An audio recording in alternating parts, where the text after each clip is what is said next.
નમસ્કાર મિત્રો, આજે આપણે આપણી જે સિનિયર સાયન્ટિફિક આસિસ્ટન્ટની ચેપ્ટર વાઇઝ સિરીઝ ચાલી રહી છે એમાં પાર્ટ 5 જોવાના છીએ. પહેલાંના 4 પાર્ટ આપણે ઓલરેડી અપલોડ કરી દીધા છે. તો આજના MCQs BODના રહેવાના છે. તો BOD ઉપર જ આપણે MCQs જોઈશું. ટોપિક પણ ક્લિયર થશે અને રિવિઝન પણ થશે. તો ચાલો જોઈએ આજનો આપણો પહેલો પ્રશ્ન. What does BOD indicates in water quality analysis? પાણીની ગુણવત્તાના વિશ્લેષણમાં BOD એ શું દર્શાવે છે? ઓપ્શન આપ્યા છે amount of biodegradable organic matter, B total dissolved solids, C chemical toxicity, D turbidity of water. તો BOD શું દર્શાવે છે મિત્રો? બાયોડિગ્રેડેબલ જે ઓર્ગેનિક મેટર્સ છે એ દર્શાવે છે. ઓપ્શન એ અહીં રાઇટ આન્સર છે. BOD measures biodegradable organic matter in a water. પછીનો બીજો MCQ છે. BOD is mainly used to assess which type of pollution? BOD મુખ્યત્વે કયા પ્રકારના પ્રદૂષણને માપવા માટે ઉપયોગમાં લેવાય છે? ઓપ્શન આપ્યા છે A thermal pollution, B radio active pollution, C organic pollution, D noise pollution. તો અહીં રાઇટ આન્સર આવશે ઓપ્શન સી ઓર્ગેનિક પોલ્યુશન. જ્યારે ઓર્ગેનિક પોલ્યુશન હશે ત્યારે આપણે BODનું માપન કરીશું. ડન. તો BOD represents organic pollution load. Done. પછીનો ત્રીજો પ્રશ્ન છે. સ્ટાન્ડર્ડ BOD ટેસ્ટ છે એ કેરીડ આઉટ થાય છે તો એ કેટલા દિવસ માટે કરવામાં આવે છે? જે સ્ટાન્ડર્ડ BOD ટેસ્ટ છે એ કેટલા દિવસ માટે કરવામાં આવે છે? તો અહીં ઓપ્શન આપ્યા છે 3 દિવસ, 5 દિવસ, 7 દિવસ કે 10 દિવસ. તો અહીં રાઇટ આન્સર આવશે ઓપ્શન બી 5 દિવસ. તો જે સ્ટાન્ડર્ડ BOD જે ટેસ્ટ છે એ 5 ડેઝ સુધી કન્ડક્ટ કરવામાં આવે છે. ડન. તો BOD 5 પરીક્ષણ એ 5 દિવસ માટે કરવામાં આવે છે. ચોથો પ્રશ્ન છે. At what temperature is the BOD test conduct? તો BOD પરીક્ષણ એ કયા તાપમાને કરવામાં આવે છે? તો ઓપ્શન આપ્યા છે એ 15 સેલ્સિયસ, બી 25 Celsius, C 20 Celsius, D 30 Celsius. તો BODનું જે ટેસ્ટ છે પરીક્ષણ છે એ કરવામાં આવે છે 20 સેલ્સિયસ તાપમાને. તો અહીં રાઇટ આન્સર છે ઓપ્શન સી. ડન. તો અહીં આપણે યાદ કરી લઈએ કે CODનો ટેસ્ટ કેટલા તાપમાને કરવામાં આવે છે? તો 150 સેલ્સિયસ. ડન. CODનો 150 સેલ્સિયસ, BODનો 20 સેલ્સિયસ. તો standard BOD test temperature is 20 degree Celsius. Done. પછીનો પ્રશ્ન છે. Which microorganisms are responsible for BOD? BOD માટે કયા સૂક્ષ્મજીવો જવાબદાર છે? ઓપ્શન આપ્યા છે A algae, B protozoa, C bacteria, D viruses. તો જે BODનો ટેસ્ટ આપણે કરીએ છીએ એના માટે જવાબદાર જીવ છે બેક્ટેરિયા. બેક્ટેરિયા જવાબદાર છે. અહીં બેક્ટેરિયા કન્ઝ્યુમ કરે છે ઓક્સિજનને to degrade organic matter. Right answer છે બેક્ટેરિયા. પછીનો MCQ છે છઠ્ઠો. High BOD value in a water indicates? જો પાણીમાં ઊંચું BOD મૂલ્ય હશે તો એ શું દર્શાવે છે? તો લો ઓર્ગેનિક પોલ્યુશન દર્શાવે છે, હાઈ ઓર્ગેનિક પોલ્યુશન દર્શાવે છે, હાઈ ડિઝોલ્વડ ઓક્સિજન દર્શાવે છે કે પ્યોર વોટર દર્શાવે છે? તો એ દર્શાવે છે કે વધારે ઓર્ગેનિક પોલ્યુશન છે. High BOD means more oxygen demand due to pollution. Done. તો અહીંયા સાચો આન્સર આવશે option B high organic pollution. High BOD હશે તો ઓર્ગેનિક પોલ્યુશન કેવું હશે? હાઈ હશે. સાતમો પ્રશ્ન છે. Which oxygen is measured in BOD test? BOD પરીક્ષણમાં કયો ઓક્સિજન માપવામાં આવે છે? ઓપ્શન આપ્યા છે A total oxygen, B combined oxygen, C dissolved oxygen, D atmospheric oxygen. તો જે ડિઝોલ્વ થયેલો ઓક્સિજન છે એ આપણે માપીશું BODનું જ્યારે આપણે પરીક્ષણ કરીએ છીએ ત્યારે. ઓપ્શન સી આપણો રાઇટ આન્સર છે. BOD measures depletion of dissolved oxygen. પછીનો પ્રશ્ન છે. Which water body generally has highest BOD? કયા પ્રકારના પાણીમાં સામાન્ય રીતે BOD વધારે હશે? ઓપ્શન આપ્યા છે rain water, ground water, sewage water કે ડિસ્ટિલેડ વોટર. તો કયા વોટરમાં હશે BODનું પ્રમાણ વધારે? તો ગટરના પાણીમાં, સ્વેજ વોટરમાં. કેમ વધારે હશે? કારણ કે એમાં ઓર્ગેનિક કન્ટેન્ટ જે છે, ઓર્ગેનિક મેટર છે એ હાઈ અમાઉન્ટમાં હશે અને હાઈ ઓર્ગેનિક મેટર તો BOD પણ કેવું હશે? હાઈ. તો અહીં ઓપ્શન સી રાઇટ આન્સર છે. પછીનો પ્રશ્ન છે. BOD test is an indicator of બીઓડીનું જે પરીક્ષણ છે એ શું સૂચવે છે? ઓપ્શન આપ્યા છે A chemical oxidation, B biological oxidation, C physical pollution અને ડી સાલિનિટી એટલે કે ક્ષારતા. તો બીઓડીનો જે ટેસ્ટ છે એ ઇન્ડિકેટ કરે છે કે અંદર બાયોલોજિકલ ઓક્સિડેશન કેટલું થયું. તો BOD depends on biological oxygen. તો અહીં રાઈટ આન્સર છે ઓપ્શન બી. પછીનો પ્રશ્ન છે યુનિટ ઓફ બીઓડી ઇઝ, બીઓડીનો એકમ કયો છે? ઓપ્શન આપ્યા છે એ એમજી પર લિટર, બી પીપીએમ પર યર, સી એનટીયુ અને ડી સેલ્સિયસ. તો અહીં જે બીઓડીનો યુનિટ છે એ છે એમજી પર લિટર. તો BOD is expressed in MG પર લિટર. ડન.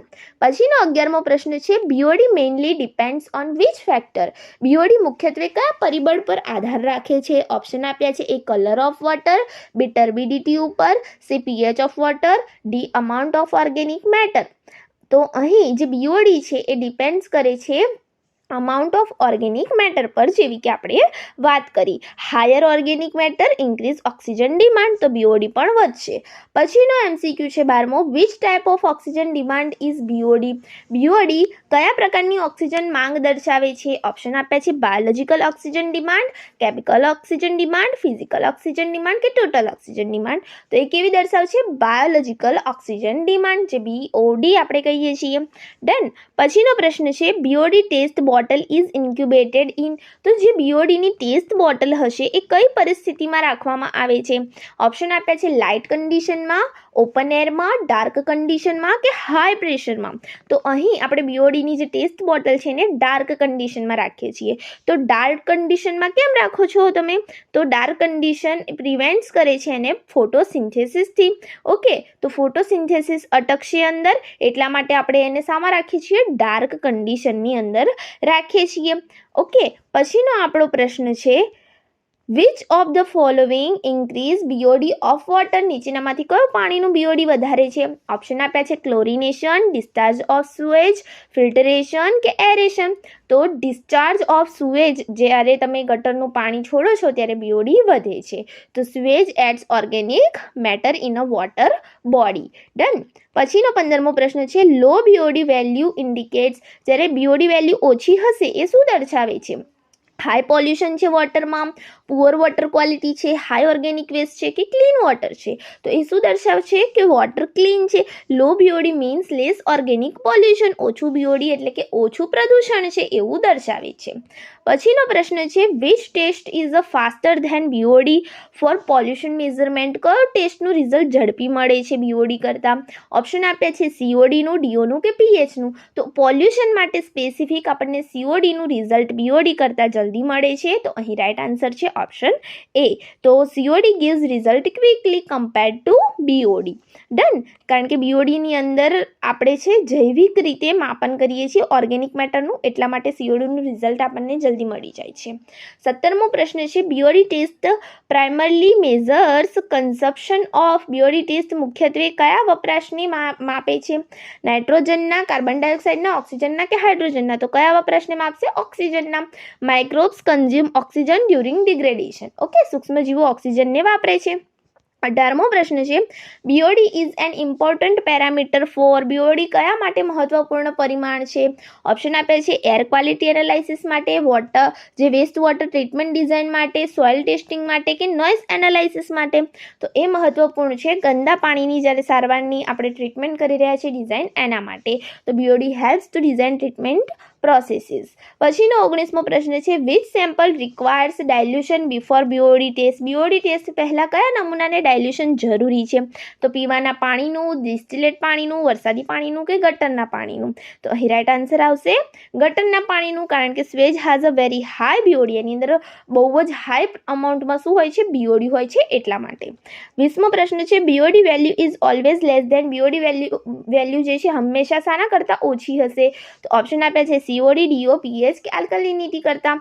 તો સીઓડી કરતાં બીઓડીની વેલ્યુ ઓલવેઝ લો હશે. કેમ? તો સીઓડી જે છે ઇન્ક્લુડ કરે છે both biodegradable and non biodegradable જે મેટર છે એને. જ્યારે બીઓડી શું ઇન્ક્લુડ કરે છે? ઓનલી જે ઓર્ગેનિક મેટર છે એને. એટલા માટે સીઓડીની વેલ્યુ ઓલવેઝ જે છે બીઓડી કરતાં હાઈ હશે અને બીઓડીની વેલ્યુ ઓલવેઝ સીઓડી કરતાં કેવી હશે? લો હશે. પછીનો પ્રશ્ન છે if initial DO is equal to 9 mg per L and final DO is equal to 5 mg per L, find BOD. તો તમારે BOD આ પ્રકારે શોધવાના કંઈક દાખલા આવે છે. તો અહીં આપણે શું કરીશું, જે ઇનિશિયલ DO છે એમાંથી જે ફાઇનલ DO છે એને માઇનસ કરી દઈએ તો 9માંથી 5 જાય તો 4 વધે. એટલા માટે અહીં ઓપ્શન એ જ છે રાઇટ આન્સર છે 4 mg પર લીટર. ઓકે, આપણે થોડા દાખલા લીધા છે, કદાચ પરીક્ષામાં આવી જાય તો આપણને આવડવા જોઈએ. 22મી MCQ છે ઇનિશિયલ DO આપણને 8 mg પર લીટર આપ્યું છે અને ફાઇનલ DO આપણને આપ્યું છે 2 mg પર લીટર. તો કેલ્ક્યુલેટ આપણે કરવાનું છે. તો એઝ ઓલવેઝ ઇનિશિયલમાંથી આપણે ફાઇનલ DOને શું કરી દેવાનું છે, માઇનસ કરી દેવાનું છે. તો 8માંથી 2 જાય તો 6 વધે. તો ઓપ્શન બી અહીં રાઇટ આન્સર આવશે 6 mg પર લીટર. હવે if waste water sample show DO depletion of 3 mg per litre, BOD is. જો વેસ્ટ વોટર સેમ્પલ છે એ શો કરે છે તમને DO ડિપ્લેશન ઓફ 3 mg પર લીટરનું, તો BOD કેટલું હશે, તો કેટલું હોવું જોઈએ, તો 3 mg પર લીટર હોવું જોઈએ. કેમ, કારણ કે BOD equals two DO depletion. Done. BOD A DO ડિપ્લેશનના જે છે સરખા પ્રમાણમાં હોય છે, બરાબર હોય છે. તો BOD is equal two DO થાય. એટલે જો DO depletion 3 mg per litre હોય તો BOD પણ 3 mg પર લીટર હોવું જોઈએ. ઓપ્શન સી અહીં રાઇટ આન્સર છે. 24મો પ્રશ્ન છે initial DO is equal two 10 mg per litre અને ફાઇનલ કેટલું આવ્યું છે 7 mg પર લીટર. તો 10માંથી આપણે 7ને માઇનસ કરી દઈશું તો મળશે 3 mg પર લીટર. પછીનો આપણે પ્રશ્ન જોઈએ ઇફ DO બિફોર ઇન્ક્યુબેશન. ફરીથી એક નવો MCQ છે. ઇફ DO જે છે એ before incubation is a 6 mg per litre and after incubation is a 1 mg per litre, BOD is. જો ઇન્ક્યુબેશન પહેલાં આપણને આપ્યું છે 6 mg પર લીટર છે અને ઇન્ક્યુબેશન પછી કેટલું છે 1 mg પર લીટર છે. તો આપણે સિમ્પલી જે ઇન્ક્યુબેશન પહેલાંનો પીરિયડ હતો 6, એમાંથી આપણે ઇન્ક્યુબેશન પછીનું 1 આપણે માઇનસ જ કરવાનું છે. તો 5 mg પર લીટર આપણને મળી જશે. MCQ 26 છે DO depletion observation during BOD test is 8 mg per litre. તો જો DO ઇઝ ઇક્વલ ટુ શું થશે મિત્રો, BOD થશે. તો રાઇટ આન્સર આવશે. જો DO જે આપણું છે DO depletion A 8 mg per litre આપણને આપ્યું છે તો આપણું BOD પણ કેટલું હોવું જોઈએ, 8 mg પર લીટર હોવું જોઈએ. ડન. પછીનો આપણો પ્રશ્ન છે 27મો initial DO is 7.5 mg per litre and final DO is 4.5 mg per litre. તો BOD કેટલું હશે, તો આપણે માઇનસ કરીએ જો 7.5માંથી 4.5 તો આપણને જવાબ મળે છે 3. તો આપણું જે BOD છે એ અહીં હશે 3 mg પર લીટર. ઓકે. પછીનો આપણો પ્રશ્ન છે 28મો if DO રિડ્યુસીસ from 9 mg per litre two 6 mg per litre after 5 days, BOD is. તો અહીં પણ આપણે સિમ્પલી 9માંથી 6ને માઇનસ કરી દઈશું તો આપણને આન્સર મળી જશે 3 mg પર લીટર. પછીનો પ્રશ્ન છે if oxygen consumed during BOD test is a 2 mg per litre, BOD equals to. Okay, જો ઓક્સિજન કન્ઝ્યુમેડ ડ્યુરિંગ BOD એનો મતલબ કે આપણને DO આપ્યું છે એ કેટલું છે 2 mg પર લીટર છે. તો BOD કેટલું હશે, તો BOD પણ કેટલું હશે 2 mg પર લીટર હશે. જેટલું DO ડિપ્લેશન હશે એટલું જ આપણને BOD મળશે. Done. DO is equal to BOD. BOD equals oxygen consumed. તો 2 mg પર લીટર આપણું રાઇટ આન્સર છે. પછીનો આજનો આપણો લાસ્ટ ક્વેશ્ચન છે ઇનિશિયલ DO આપણને 8.2 mg પર લીટર આપ્યું છે અને જે ફાઇનલ DO છે 3.2 mg પર લીટર છે. તો 8.2માંથી આપણે 3.2 માઇનસ કરીએ તો આપણને 5 mg પર લીટર આન્સર મળે છે. તો એ આપણો રાઇટ આન્સર છે. તો અહીં આપણો આ સરસ મજાનો વિડીયો પૂર્ણ થાય છે. હું આશા રાખું છું કે તમને આજના આ MCQ આવનારી એક્ઝામમાં હેલ્પફુલ થઈ રહેશે. જો વિડીયો ગમ્યો હોય તો પ્લીઝ મિત્રો વિડીયોને લાઇક કરજો અને તમારા જેવા બીજા જે એસ્પિરન્ટ્સ છે એમની સાથે વિડીયોને શેર કરજો. ઓલરેડી ચેપ્ટર 1ના 4 પાર્ટ્સ આપણે અપલોડ કરી દીધા છે અને બીજા પણ આગળ પાર્ટ્સ આપણે અપલોડ કરતા રહીશું. અને MCQ સિરીઝ જો તમને ગમતી હોય તો પ્લીઝ નીચે કમેન્ટ કરજો તો આપણે આને ચાલુ જ રાખીશું. અને હા, તમારે જો આ PDF જોઈએ છે તો ડાયરેક્ટ તમને ખબર જ છે આપણી ટેલિગ્રામ ચેનલ ઉપર મુકાઈ જાય છે. તો એની લિંક પણ તમને નીચે ડિસ્ક્રિપ્શન બોક્સમાં મળી જશે. તો thank you friends. Keep watching, keep learning.